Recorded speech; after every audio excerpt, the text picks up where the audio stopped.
sword.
Anak, anak.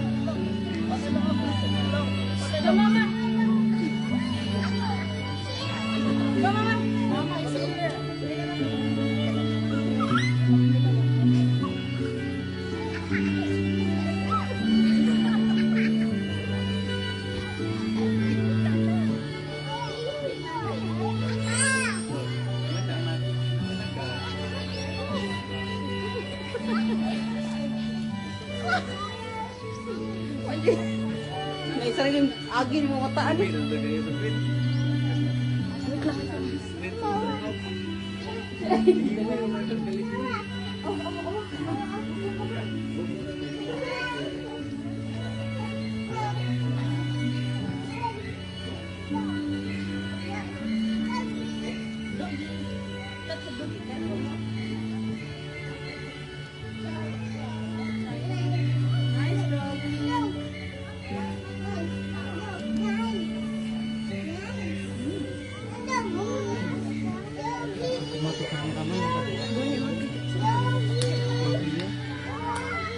All right, let's all welcome our bride.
He knows just so well.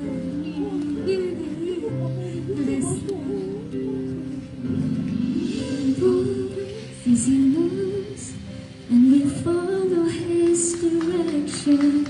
Even though life is short, we shall forever in salvation.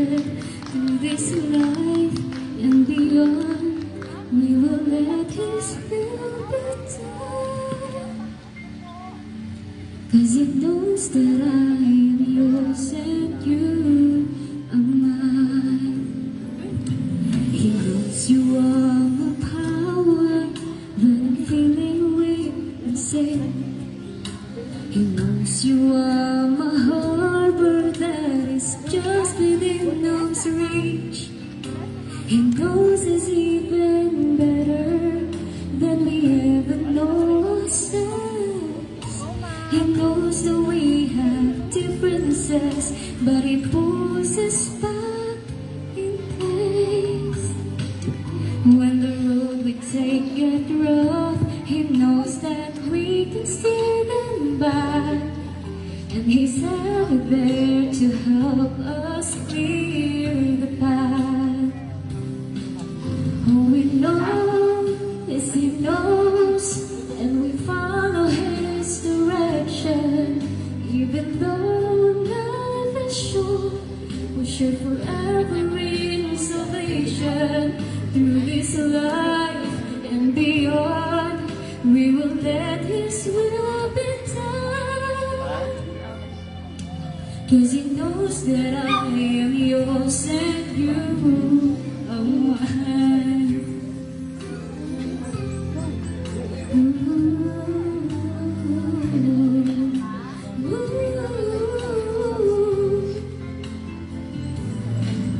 We have made some mistakes, but he's there to tidy up our mess. We are blessed by his embrace. We'll share forever to his grace. And you know that we know, and it shows that we faith and love will stand last. You can see me through.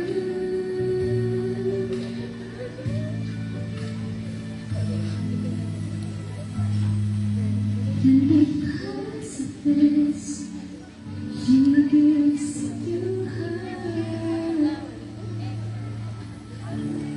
I do.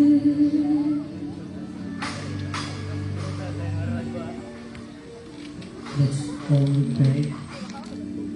Blessed are you, Lord our God of the universe, Creator and author of marriage. We are gathered here today to witness and celebrate the holy union of our beloved Ree and Salome. We thank you, Lord, for this place, and we ask for a favorable weather.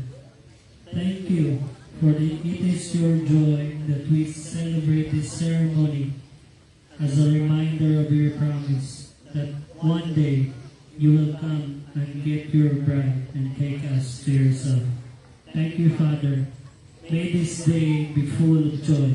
In the name of Yeshua. Amen.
goodness of God. All my life, 'cause all my life you have been faithful.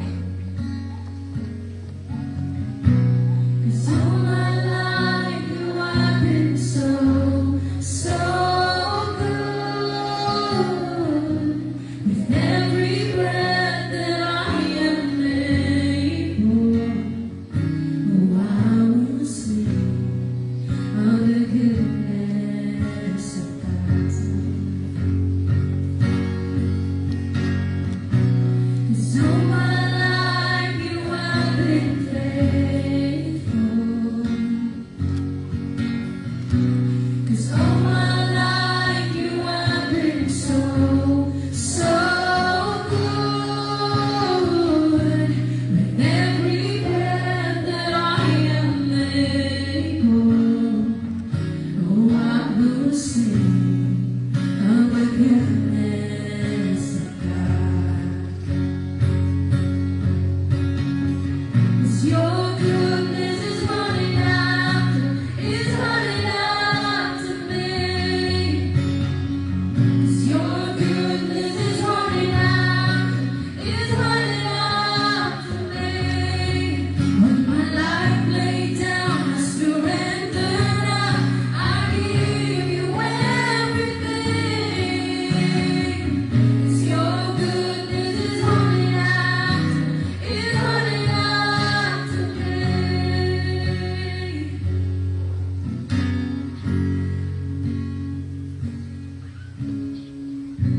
'Cause all my life you have been faithful. 'Cause all my life you have been so, so good. With every breath that I am able, oh, I will sing of the goodness of God. 'Cause all my life you have been faithful.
You have been so good to me.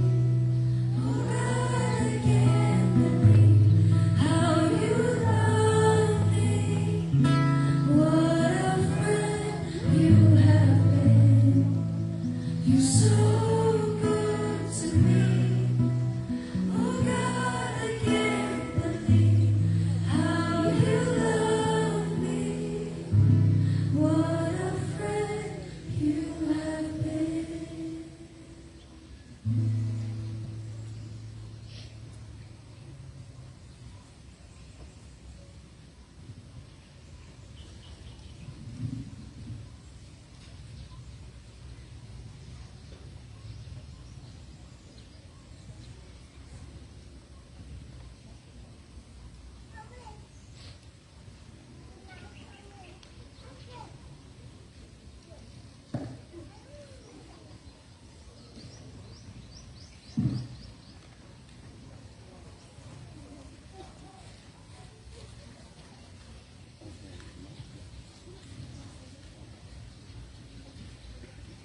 Oh, check.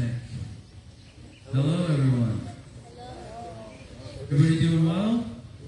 Amen? Chevrolet, you look beautiful. You look handsome. Reed has asked me, Chevrolet asked me to share a short presentation of the gospel. But I wanted to share something real quick. I've had the privilege of having Chevrolet in my home and knowing her and getting to see how beautiful she is. So I just want to say and start by saying it's a great honor to know you, and It's a blessing Thank to be you. a part of this today. We're different. I can speak really loud, but probably not loud enough for those people to hear me. okay, check. Okay, So I would I'd like to start first by just sharing a little something from the Word about marriage. And in chapter 2 of Genesis, God addresses the importance of marriage. And one of the things that's interesting to me that I saw this morning when I was reading and studying, It's in chapter 2, verse 18. it isn't Adam that comes to God and says, Lord, I'm getting lonely, can you make me a wife? It was actually God that saw that it was Adam that was in need. He said in verse 18, it's not good for man to be alone. I will make him a helper suitable for him. And here at this moment we can see that God sees the importance for a man to have a wife. And So my question might be this, is that why couldn't God create Adam and Eve at the same time, simultaneously? That's not what the Bible records, and there's a specific reason for that. that He doesn't make them simultaneously. He could have taken And Adam and Eve and and blown life into them at the same time. But He didn't. Why is that? Why did God create Adam first alone? And I believe that's something for you today, Reed. And The answer to this question is the secret that makes the two become one. Hello. Okay. So, what makes the two become one is that God uniquely made Adam separate from Eve. And that's because God wanted his face to be the first thing that Adam sees, not his wife's. And if you look at in the same chapter when God creates Eve, He does distinctively the same thing. And this is before bringing Adam and Eve together. God created Adam first so that Adam would know, son, you need to seek my face first. Seek me first. Even before that of your wife, He would make Eve separate. And we see that God did the same thing with Eve. In chapter 2, verse 21, it shares with us that when God put Adam in a deep sleep, and He took from Adam one of his ribs, and He closed him up, and made Eve from Adam's rib. And so it was that God made woman from Adam's rib, and he breathed into Eve, and suddenly she had life. And what was the first face that Eve saw? Not Adam's, but God's. And Eve didn't even know of Adam's existence when God made Eve. The point is this, Shella, it's important for you to understand that God wants you to seek his face even before that of your husband. And when a husband seeks the face of God, and a wife seeks to get the face of God, first and foremost, even before that, before each other, this is something that the Bible shows that God will act as glue. He will be that force and that power in your marriage that will maintain that unity through difficult times in your marriage, through difficult seasons. It will be God, and you put him first in your heart. I wanted to just share that on marriage very quickly. But it was very important to read that he wanted the gospel presentation in his wedding, which I think that's awesome. Don't you? Isn't that awesome? That's the value that he has on the gospel. And I read something that I thought was very powerful. It's a true story that I think embodies the whole idea of the gospel. And it's about a missionary named David Chapman. He was a missionary in India, and he developed a relationship with an Indian older man, and he was a pearl diver. Now this is a true story. David spent a lot of time with Soji, that was the name of his friend from India, sharing the gospel and the good news with his friend. But Soji, when listening to the Bible, he enjoyed the Bible, he enjoyed the teaching, but he said when it comes to the Christian idea of getting to heaven, Soji said it's too easy. If he made it to heaven, he would have felt like a beggar, or that he was let in out of pity. He said, when I go to heaven, I want to earn it. That's more honorable.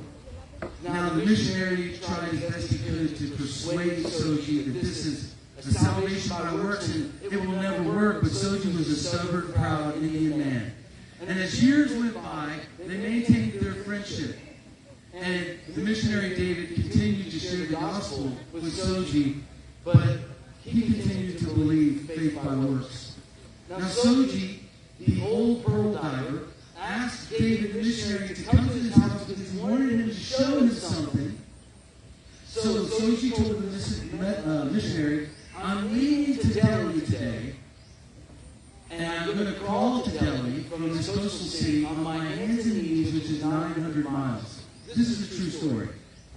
And then the missionary said, Soji, you could lose your life if you try and do this. But Soji says, well, that's possible, but the suffering will be sweet, and I will earn my way and earn my place in heaven. Now, David, the missionary, tried to explain to Soji, Jesus has already done this for you, Soji. There's no reason for you to do this. But he wouldn't listen. So before leaving, Soji brought out a small box, which he had for many years, and explained to David that he had a son. Now, David was friends with Soji for many years. He said, I didn't know you had a son. Why haven't you told me that you have a son? And with many tears, Soji began to tell David, the missionary, the story of his son. And because he never returned, possibly from his journey from Delhi, he said, I want to give you this special gift today. So Soji said that his son was the best pearl diver in all of India. No one could hold his breath longer than his son. His son dreamed one day of finding the perfect pearl so that he might cash in that pearl and support his very poor family. Well, one day, Soji's son actually found that perfect pearl. But he stayed too long under the water, and he actually died shortly after coming to the surface of the water. That pearl cost him his life. That pearl cost Soji his son's life. So Soji held that pearl for many years, and now he wanted to give it to his missionary friend David. It was a perfect pearl. And again, this is a true story, and it was one of the largest pearls ever recorded in being found in India. And it was worth a fortune. Now David the missionary realized this was his opportunity that he was waiting for to help his friend understand the meaning of the gospel. So the missionary turns to Soji and says, Soji, allow me to buy that pearl from you. I'll give you $50,000 today for it. And Soji, Soji says, no, this pearl is not for sale. No amount of money in the world to pay for this pearl. David said, I cannot accept this gift without payment. It's too valuable. David insisted on working for it. And Soji said, David, you have no understanding at all. Don't you see, my son, my only son died getting this pearl? All the money in the world cannot buy this pearl. Its worth is the lifeblood of my son.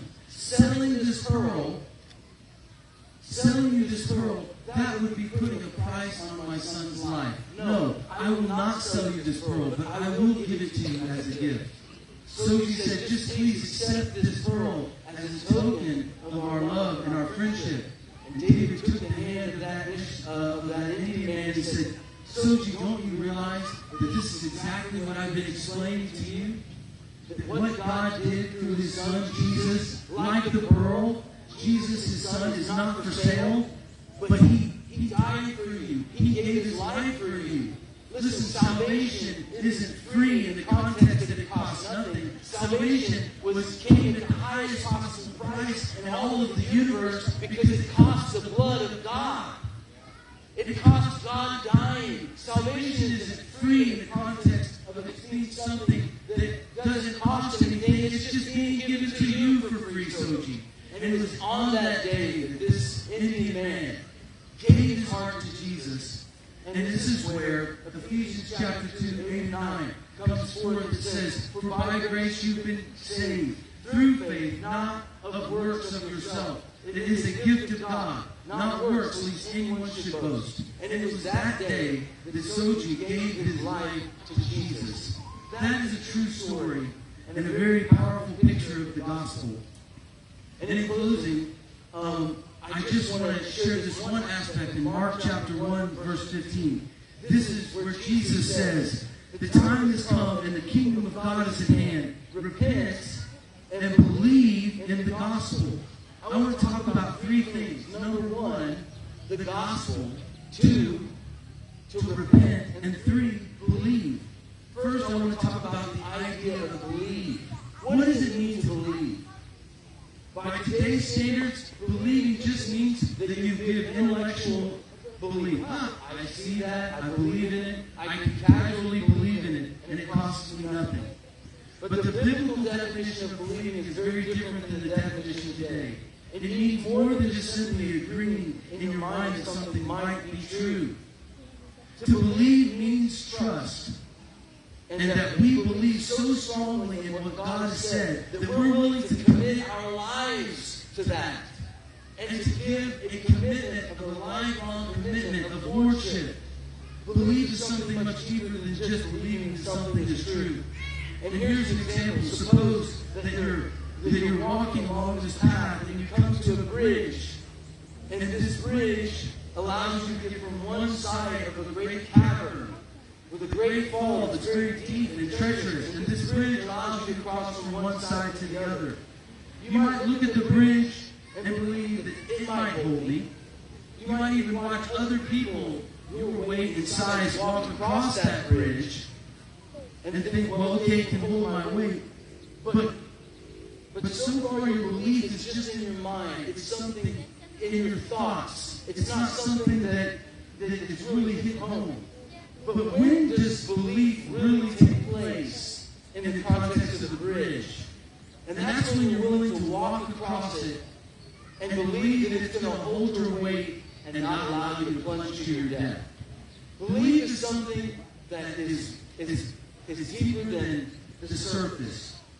And so what does it mean to believe in the gospel then? Well, what is the gospel? The gospel tells us that our parents, Adam and Eve, sinned against God. And because they sinned against God, that created a permanent separation from mankind and God, and from the complete source of all that is good, love, joy, and peace, which comes from the Lord. The gospel also tells us that the punishment for sin is death, physical death, spiritual death, and for eternity. Plus, the gospel tells us that our future home will be hell, a place of pain, suffering, and torment. And by the way, that home that we'll be sharing that with Satan and his demons. This is what the gospel tells us, that man is doomed unless man has a Savior. And so today, when I ask if you believe the gospel, it isn't that you might understand the stories or that you've heard the story of Jesus before. But believing in the gospel says that I believe that the word is true and that I'm literally hanging over an eternal separation from God. What must I do to be saved? To believe in the gospel means repentance. And then what is this? I need you to understand that salvation, like it says in Ephesians chapter 2, 8 and 9, is by grace through faith, not of works. So how do we know that we truly believe the gospel? The evidence of believing the gospel is repentance. It's a changed life. Kids, what is repentance? It's a change of mind that in turn leads to a change of actions that in turn leads to a change of purpose. To repent means that I was once a drug addict and I'm not going to take drugs anymore. I was once a thief and a liar and a manipulator. That's my story. And I changed my mind one day and said, I'm no longer live that way because I believe the gospel. And that is that I'm doomed unless I put my trust in the faith of the power of the blood of Jesus. But if by doing that, I'm saved from my sins. That simple act of believing upon the Lord Jesus and the work of the cross. And the evidence of that profession of belief being true is that guess what? 24 years later, I'm guessing Dave, I'm terrible with time. I'm not a drug addict. Amen?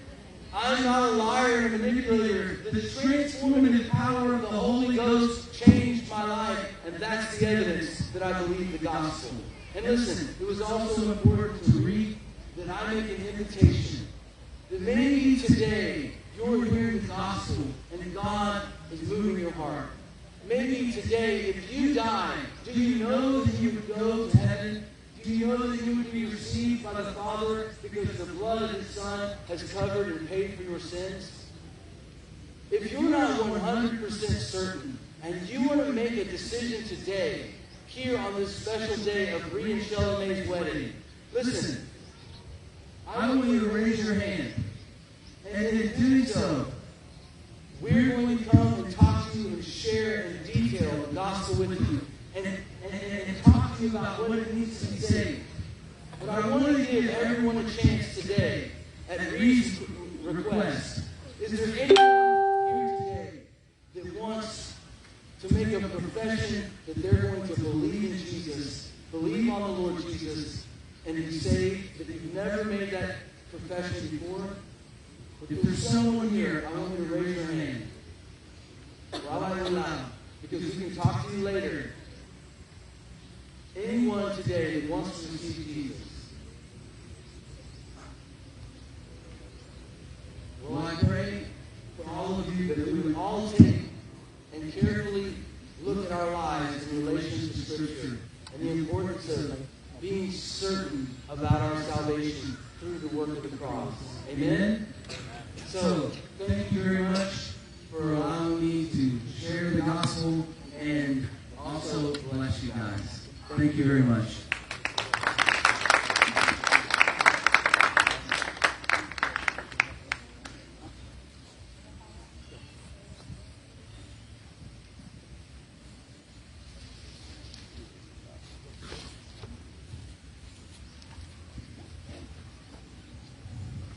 We are gathered here today in the sight of the God who we serve to witness Ree and Shella in the bond of holy matrimony. We are here to see the miracle of God's love and the power of the Holy Spirit to join these two into one. Friends, we have been invited here to share with Ree and Shella in the most important time of their lives. In the time that they have been together, their love for and understanding of each other has grown and matured. Now, they have decided to live their lives together as husband and wife. Would you bow with me as we ask the Lord's blessing on our time together today? Let's pray. Our Father in heaven, Creator, Savior, and the designer of marriage, we turn to you this afternoon, asking that you be glorified by what takes place. That the ceremony would honor you and reflect the seriousness of the vows to be spoken. That also might the service be a reminder to us who have spoken similar vows before to our spouses. Might it be instructive to those yet considering such commitment in the future. Might this ceremony be a fitting beginning for Rhea and Sheila as they commit themselves before this company to pursue a Christ-centered life together. We ask this in Jesus' name. Amen. Thank you. And everybody is seated. All right.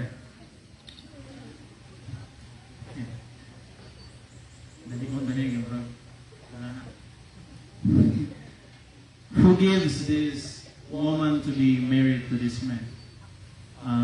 Pwede na pumahang yung parents of bride to stand up. Nice. Yung mga bang ihatag si will you give this woman to this man? Okay, thank you. And who gives this man to be married to this woman?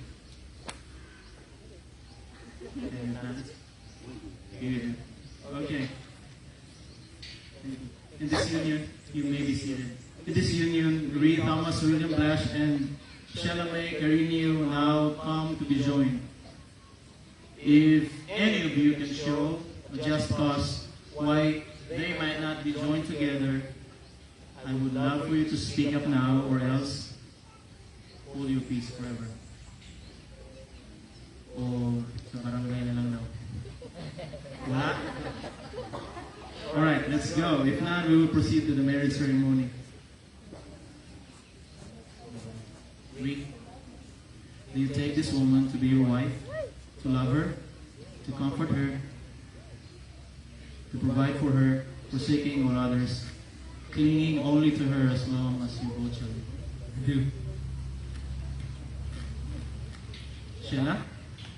Do you take this man to be your husband, to love him, to honor him, to submit to him, forsaking others, clinging only to him as long as you both shall live? Thank you. For this reason, man will leave his father and mother and be united to his wife, and they shall become one flesh. Let us now have the exchange of vows.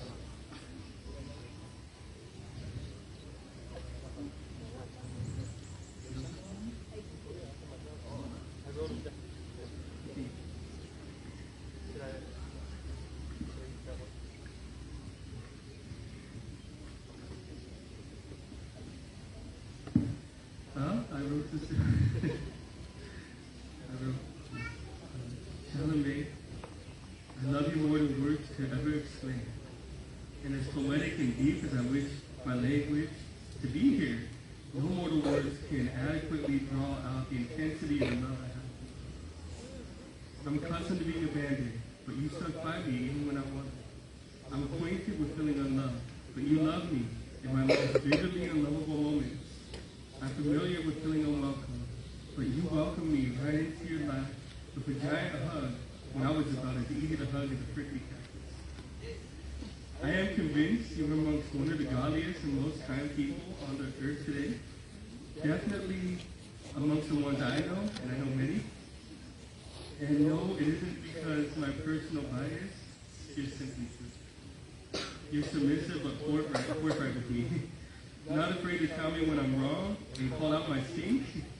You love me enough to rebuke me, to comfort me, to help me, to serve me, to stay with me. And I love you all the time.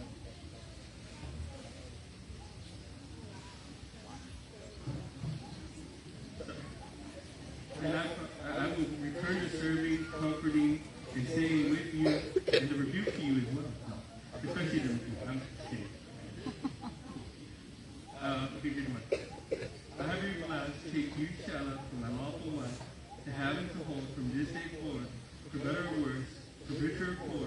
if sickness or in health, until death do us part. I will love and honor you all the days of my life. I will pursue dwelling with understanding. I vow to never take you for granted, and I appreciate your loyalty, servant heart, faithfulness, and great love you believe on. I will honor you in our marriage by being loyal to you, faithful and only yours. I'm a one-woman man, and you are that woman. I will be a listening ear, a shoulder to cry on, and give you lots of cuddles. I will not compare you to others. I will not yell should we argue. I will put God before you, and this will cause me to love you more than if I put you before God. I will love him more and first so that I can love you and you love me.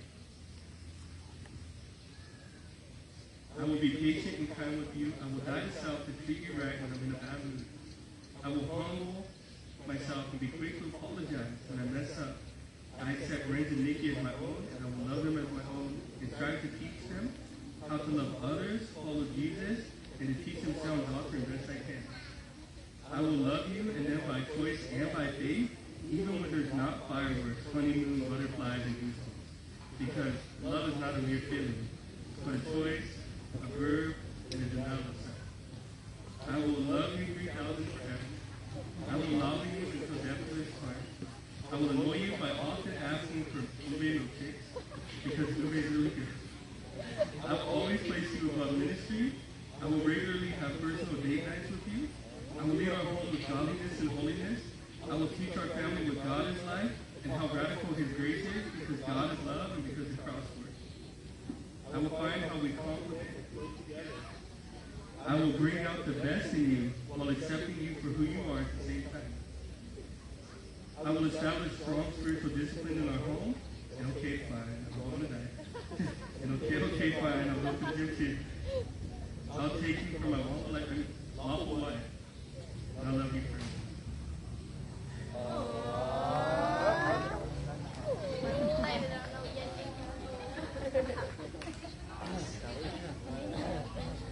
Well, I think you're the winner because you have that low one. Because, okay, I will have written down, but only one thing I can say, Lee, I choose to love you. And I choose to lay down my life for you, next to Jesus, of course. And I'm here to love you, to take care of you. I don't have a long vow for you, but only one thing I can say, that God knows since the beginning that He told me that you are the one for me. That I'm going to take care of you, love you, cherish you, and honor you. And I want you to know that you are loved, and you have a family in here that loves you so much. I love you, baby.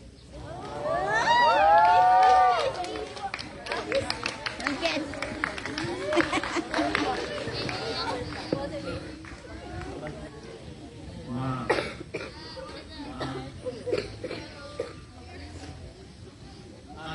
Before I move on, I just want to say I'm honored to be standing here before you all this afternoon, and I might have shared this already with some of you, but this was just a story that I heard like 7 years ago, first year in Mesa Fire School, and I've learned at the Sheila's love story, and to see this man right in front of me and doing this thing was especially such an amazing thing.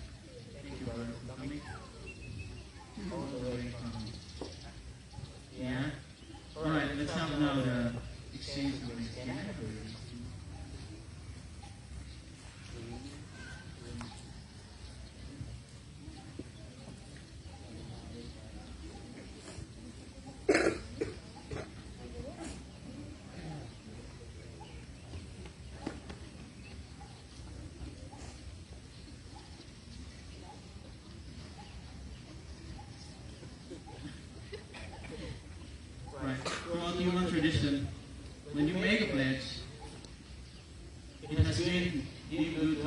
broken to remind you of that pledge, right? So for this purpose, they have chosen rings. And rings are appropriate to the task because they are circles. It's never ending, like the promises you make to each other today. And they are made of precious metal, never to be tarnished with the love you have expressed before me and these witnesses. Please take these rings and honor each other in their giving. Lord, bless and consecrate Ree and Sheila in their love for each other. May these rings be a symbol of true faith for each other and always remind them of their love. And with these rings, they are now consecrated to the God of Abraham, Isaac, and Jacob. Through Christ our Lord. Amen.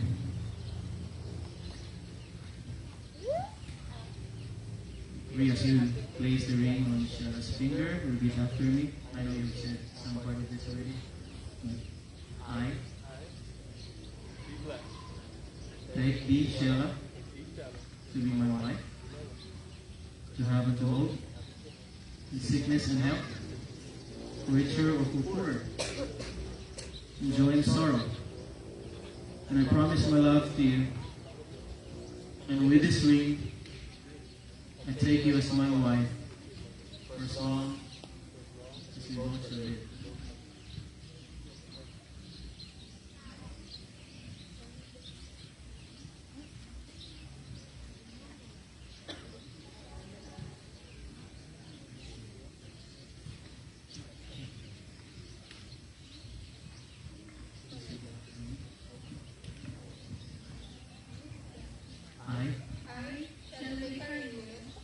Take thee, Ree, to be my husband, to have and to hold, in sickness and in health, richer or poorer, in joy and sorrow. And I promise my love to you. And with this ring, I take you as my husband, for as long as we both shall live. For as long as we both shall live.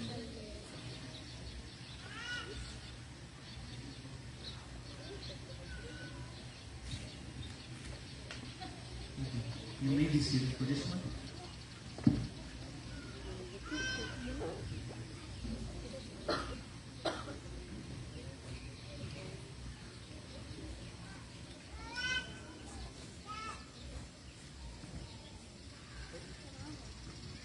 Okay. Can I please have the Bible?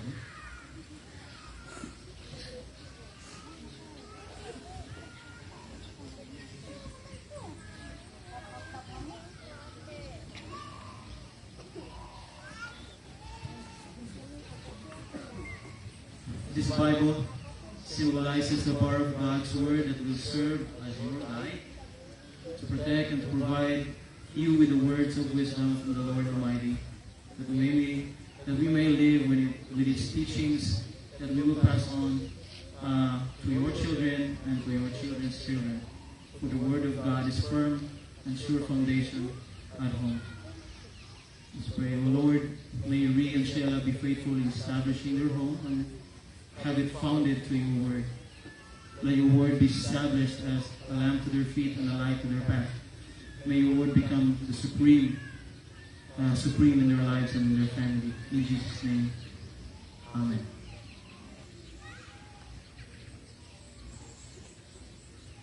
At this time, we're going to have a communion ceremony. We requested that they do this for the first time as a couple. I want to read something from Matthew chapter 26. It says here, as they were eating, Jesus took bread and blessed. He blessed, said, Baruch atah Adonai Eloheinu melech haolam, hamotzi lekem min haaretz. Blessed are you, Lord our God, King of the universe, who gives bread from the earth. And he broke it and gave to his disciples and said, take, eat. This is my body.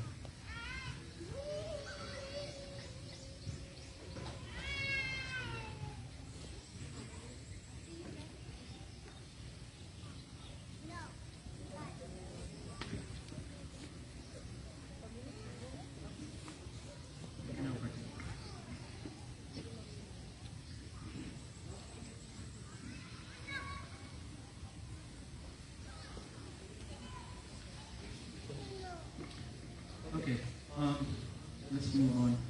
During biblical times, when a young man died, we would decide that he would be, he wants to get married. He would go with his father, and they would come to the house of the chosen woman, and to meet the woman and her father. Then they would negotiate the price of the bride. It could be money or anything physical that the woman's father would demand in exchange for his daughter. Then the father of the son would hand a cup of wine to his son. And in turn, the man is going to offer the cup to the woman. And two things can happen. Number one, she can decline it. Or number two, she can accept it. If she declines it, then the marriage or the engagement is not set up. If she accepts it, then the engagement is sealed. If you guys know, the son, the only son of the father, did the exact same thing. Now let me move on. Same chapter. Then Jesus took the cup, gave thanks. Baruch atah Adonai Eloheinu melech haolam, borei prei hagapim. Blessed are you, Lord our God, King of the universe, who brings food from the vine. And then gave it to them and said, drink from it, all of you.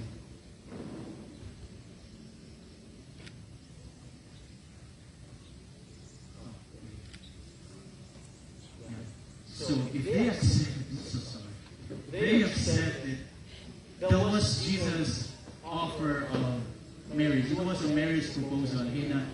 Just like the man, proposed to his woman through the giving of the cup, Jesus was doing exactly that. He was doing a marriage proposal. So it is as if like he's going to ask you, would you be willing to take this cup?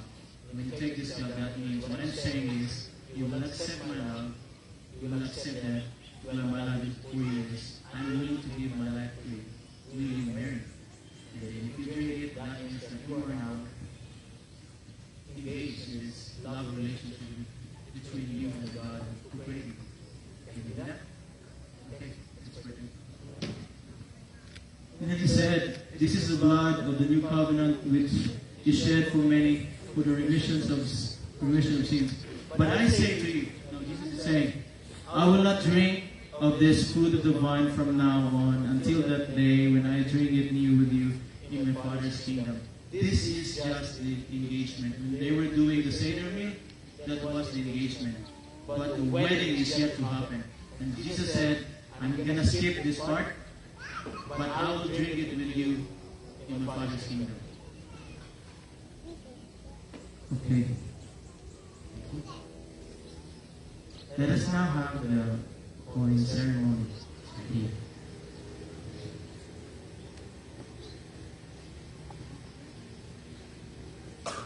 Okay.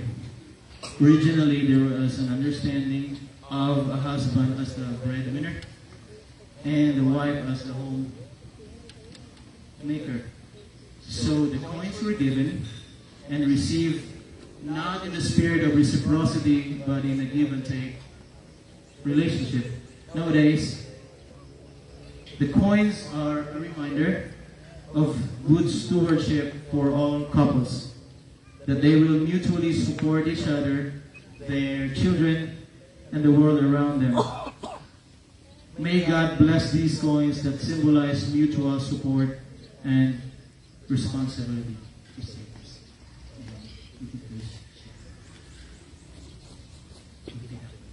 Shall I?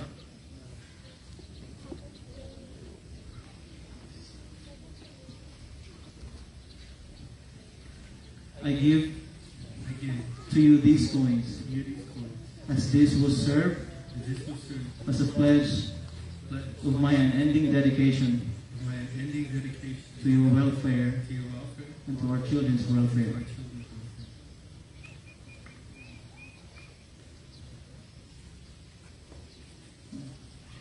Three, I accept wholeheartedly these points for our welfare and the welfare of our family.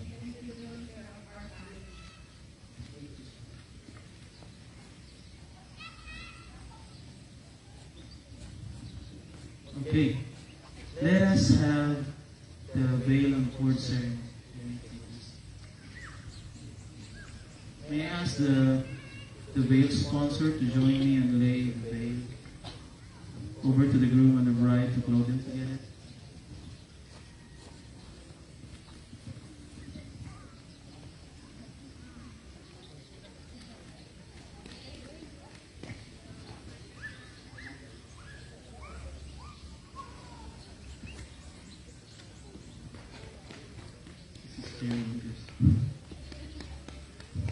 This is very interesting. I'm supposed to be the veil symbolizes the mantle of authority and protection which man must provide for his wife and for his family. He bears this authority to exercise leadership in fulfilling God's will and calling for the family. He is to bear this responsibility and devotion. Amen. Sheila, this veil which covers your head is symbolic of your willingness to submit yourself to your husband and to acknowledge him as your covering, spiritual covering. Read the veil on your shoulder serves to remind you of the cross and the altar on which the supreme sacrifices of God's divine love was offered. And in the same way, Sheila, you have to love Sheila as Jesus loved his church by laying down his life. Now, I would like to ask the court sponsor to join me and place the cord over to the groom and the bride to bind it together.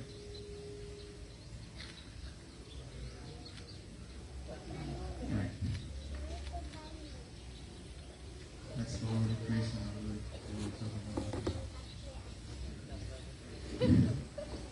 Thank you. This cord symbolizes an infinite bond of love you share that keeps your relationship strong in the face of adversity, as well as that you both are no longer two but one. May this cord remind you to face your life together courageously and to be mutual in support of each other in carrying out your duties and responsibilities as a couple. And may your love grow stronger and bind you closer together through the years. May I ask the bride and the groom's parents to please stand?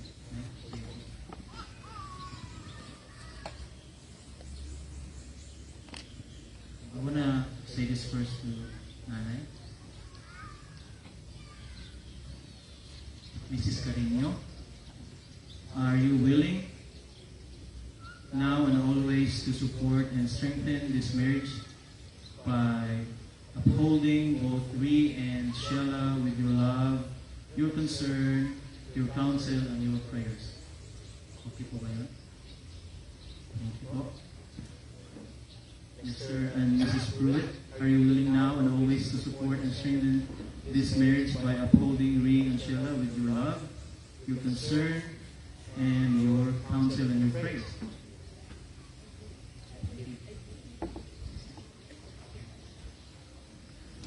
May I request all the sponsors to please stand?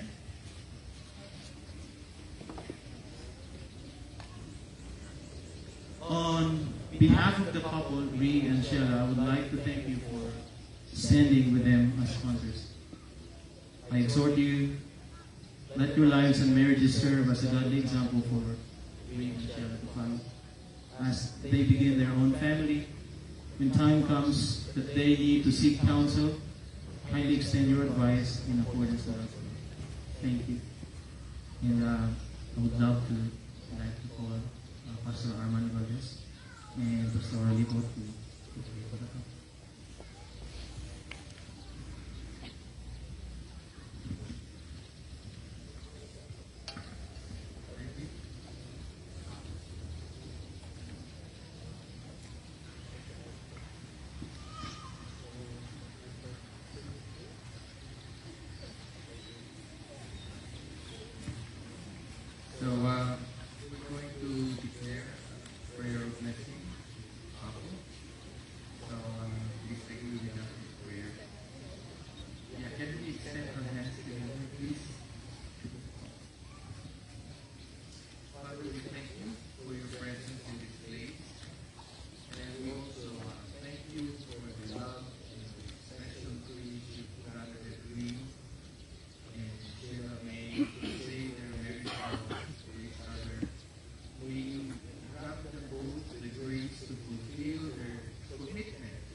Let us now proceed to the signing of the certificate of marriage.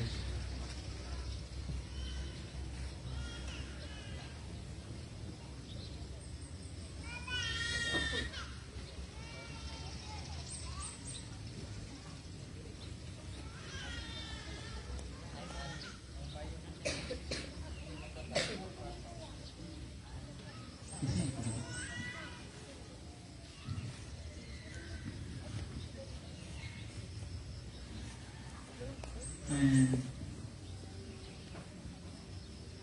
okay, we'll wait for it. Wala na rin certificate? Hindi ko pwede.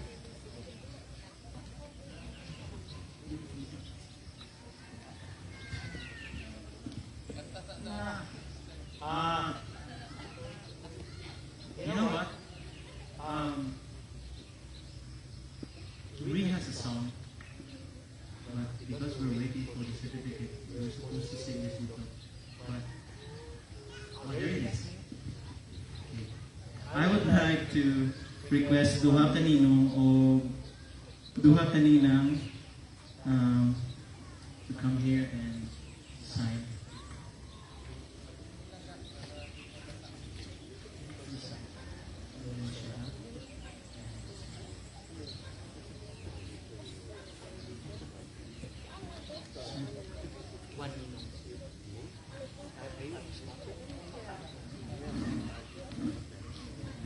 Salamat, Kapitibo, and Mamay.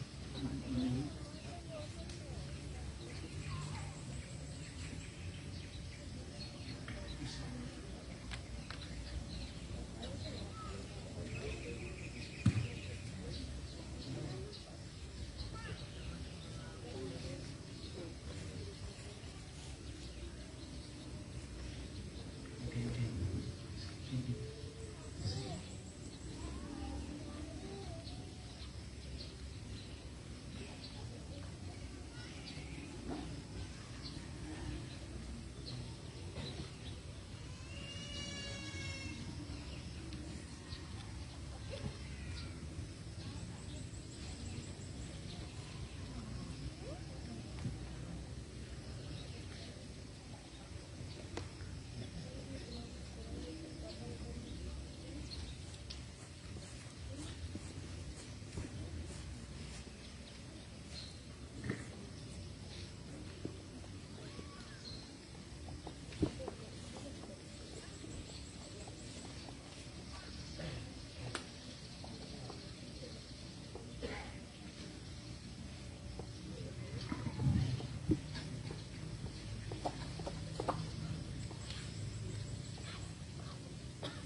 Let's have the candles already.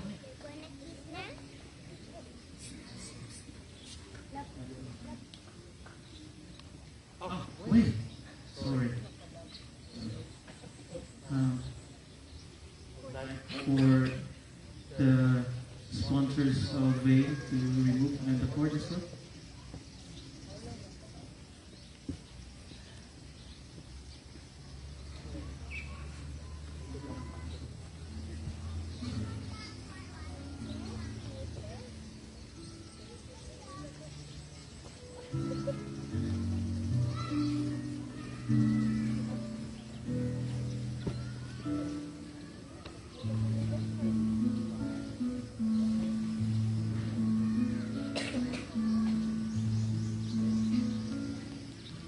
Okay, let's have the candle ceremony. Rhea and Shella, today you join your separate lives together. The two separate candles nasa tabangan symbolize your separate lives, separate families, and separate sets of friends. And each candle flame represents your life before this day as individuals, unique and special. So please take the candle.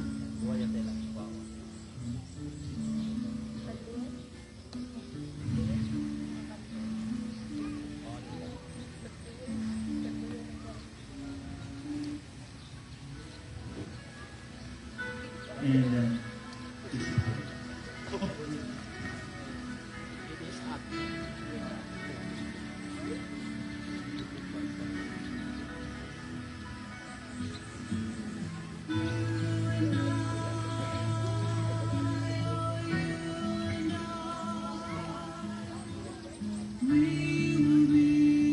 okay, you take your candles and then together light this candle.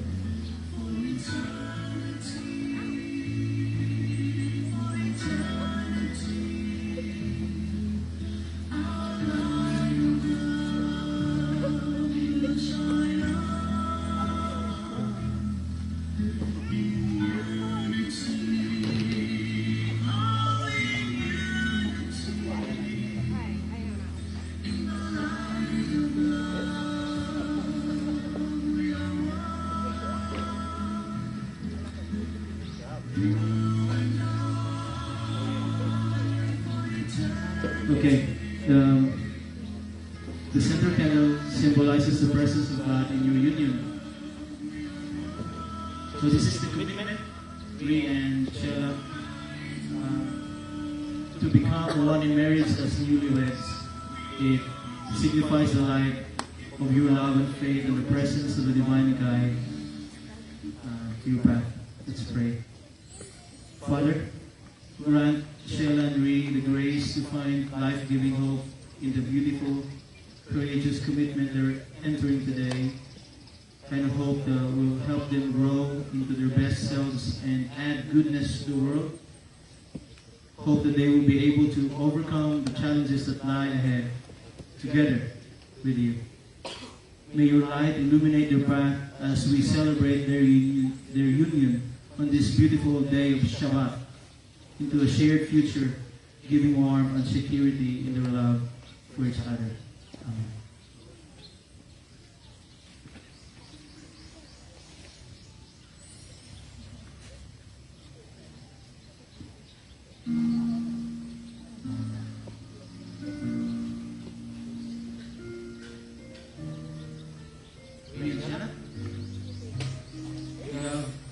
Chosen to be joined in marriage today.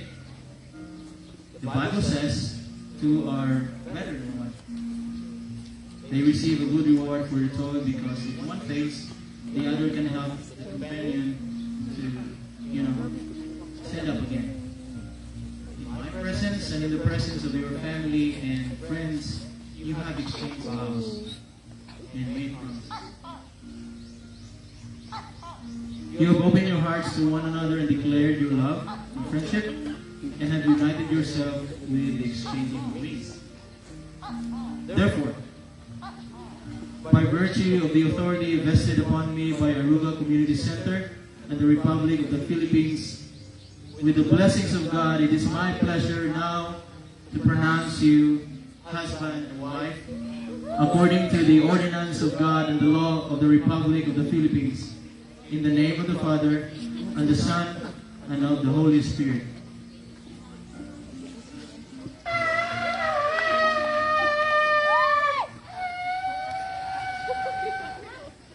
Those whom God has joined together, let no one put asunder.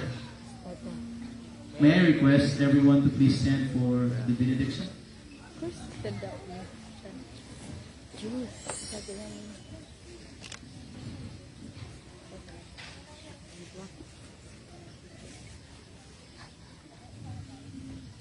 Bibaribaka Adonai Bies Mereka, Yer Adonai Panabileka Vikonika, Yes Adonai Panabileka, Biasem Leka Shalom. The Lord bless you and keep you, make His face shine upon you and be gracious to you. May the Lord lift us His countenance on you and give you peace, both now and forever. Amen. To Rhea and Sheila, you are now a husband and wife, one in spirit and one in soul. And to Rhea, because you have taken on the responsibilities of a husband, you know, kiss the bride.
ha?